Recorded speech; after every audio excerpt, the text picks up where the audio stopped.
강원 원주시의 한 모텔 주차장. 반바지를 입은 남성이 주춤거리며 뒷걸음질 치자 마주보던 사복경찰들이 목과 옷을 잡고 늘어집니다. 남성이 거칠게 저항하며 뿌리치지만 경찰이 번갈아 달려들어 바닥에 쓰러뜨린 뒤 제압합니다. 남성은 주머니에 필로폰 1g을 소지하고 있었습니다. 명품 브랜드가 적힌 포장 가방에서 하얀색 비닐봉투들이 떨어집니다. 마약 조직이 분류해 놓은 필로폰 가루입니다.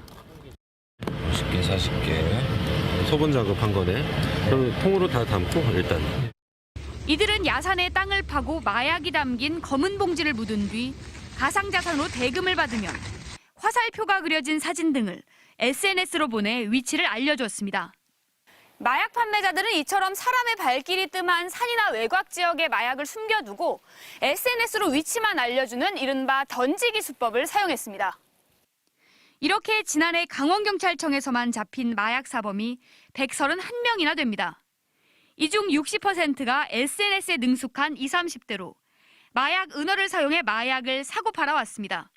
텔레그램 등 보안성이 강화된 메신저를 활용해 조직적으로 역할을 분담하고 마약 유통망을 구축한 것으로 확인이 되었습니다. 경찰은 지난해 1년에 걸친 수사로 시가 7억 원 상당의 필로폰 1.7kg, 약 6만 명이 동시 투약할 수 있는 양을 압수했습니다. MBC 뉴스 나금동입니다. 인천국제공항 입국장. 막 입국한 남성이 캐리어를 끌고 화장실로 들어갑니다. 5초 뒤 다른 남성이 캐리어를 끌고 나와 어디론가 사라집니다. 캐리어를 갖고 입국했던 남성은 잠시 뒤 빈손으로 나오는데 위아래 옷차림이 달라졌습니다. 여행 가방에는 태국에서 갖고 온 압축 포장된 대마 10kg이 들어있었습니다. 20살 현역 해군 병사도 마약 밀수에 가담했습니다. 대마를 캐리어에 숨겨들여온 남성이 해군 병사의 친구였습니다. 지난 4월에는 해군 병사 자신이 직접 액상대마 200ml를 샴푸로 위장해 태국에서 가져왔습니다.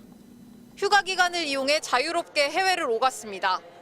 지휘관 허가도 받지 않았지만 아무런 제지가 없었습니다. 보충역과 대체복무요원은 허가 없이 출국하면 형사처벌 대상이 되지만 현역 군인에 대한 처벌 조항은 존재하지 않는 허점이 드러난 겁니다. 범행용 휴대전화 한 대를 부대 안에 무단 반입했지만 군은 이 사실도 몰랐습니다.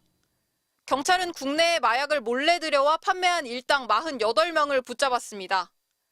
이들은 작년 4월부터 지난달까지 텔레그램 등을 통해 구매자를 모은 뒤 대마와 필로폰 등을 판매한 혐의를 받고 있습니다. 차량이나 길거리에서 직접 건넸고 야산에 파묻어 놓은 뒤 해당 지점을 알려주기도 했습니다. 경찰이 압수한 대마와 필로폰 등 마약류는 모두 5.3kg, 3만 6천 명이 투약할 수 있는 분량입니다. 붙잡힌 밀수 유통책 가운데 10명은 마약 관련 전과가 없는 20에서 30대로 단순 돈벌이로 범행에 가담했다고 경찰은 설명했습니다. 경찰은 범죄 수익 1억 3천여만 원을 환수했고 이들로부터 마약을 사들여 투약한 28명도 붙잡아 검찰에 보냈습니다. 또 해군 병사에게 밀수를 지시한 태국 체류 마약상에 대해서는 인터폴 적색 수배를 내리고 추적에 나섰습니다. MBC 뉴스 이재인입니다. 말레이시아에서 들여온 수술용 마스크입니다.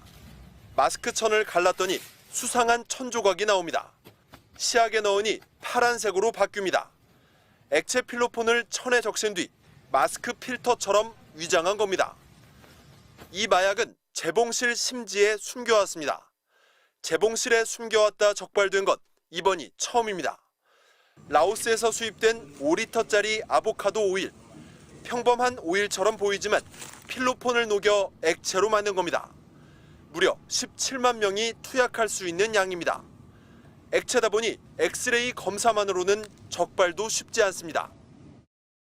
예전에는 마약을 이렇게 어딘가에 숨겨들여 왔다면 이제는 아예 액체에 녹여 전혀 다른 물질처럼 둔갑시키는 사례가 늘고 있습니다. 올해 세관에서 적발된 마약은 2,900kg. 작년보다 4배나 늘어 역대 최고치를 기록했습니다. 9,700만 명이 한꺼번에 투약할 수 있는 규모입니다. 관세청이 공항, 항만, 전방위 단속에 나섰습니다. 동남아 등 주요국에서 들어온 화물은 전담 검사대에서 7초 이상 판독하고 수중 드론으로 배 아래를 수색하기도 합니다. 공항 검색도 강화합니다. 종전에는 어떤 우범성 있는 요소가 있을 경우에 여행자에 대한 신체 검색을 실시했다면 그런 우범성과 여부에 관련 없이 적극적으로 저희가 여행자들의 신체를 검색을 할 수 있다라는. 관세청은 국제 합동작전 대상 국가를 현재 5개국에서 캄보디아 등 10개국으로 확대하고 해외 공급자 정보를 상대국에 제공해 공급원을 원천 차단하기로 했습니다. MBC 뉴스 이준입니다. 제주시 조천읍의 한 바닷가. 나흘 전 한 주민이 갯바위에서 말 그림이 그려진 흰색 차봉지를 발견했습니다. 이곳 해안가에서 겉에 차라고 적힌 봉지가 발견됐는데요. 안에는 투명 비닐로 포장된 사각 블록 형태의 백색 결정체가 들어있었습니다. 마약 간이 검사 결과 신종 마약 케타민으로 봉지 한 약 1kg은 33,000명이 동시에 투약할 수 있는 분량입니다. 지난달 서귀포시 해수욕장에서도 차로 포장된 마약 뭉치가 포대자루에 담긴 채 발견됐고, 여기가 그 비닐봉지 해가지고 노란 테이프로 밴딩이 돼 있어서 밴딩이 좀 떨어져 있었어요. 열어보니까 하얀 수정체 같은 게 가득 차 있었거든요. 최근 한 달 동안 제주 해안에서 차봉지로 위장한 마약이 발견된 것은 벌써 4번째입니다. 여기에서 벌써 장사한 지 10년 됐는데 이런 제주 청정 지역에 이런 일이 있었다는 거는 상상이 안 가고. 해경은 이번에 발견된 마약이 밀반 입중 유실됐거나 해안을 타고 유입됐을 가능성을 열어두고 수사를 확대하고 있습니다. 바다로 이제 유입되었을 가능성 등 여러 가능성을 염두에 두고 지금 수사를 진행하고 있습니다. 해양이라는 그 어떤 특수성 때문에 지금 어떤 수사 단서 같은 게 지금 많이 부족한 상황입니다. 지난 2020년부터 올해 8월까지 해경이 압수한 마약류는 총 2,350여 킬로그램. 해양을 통한 마약 유통이 급증하면서 마약 단속에 비상이 걸렸습니다. MBC 뉴스 김항섭입니다.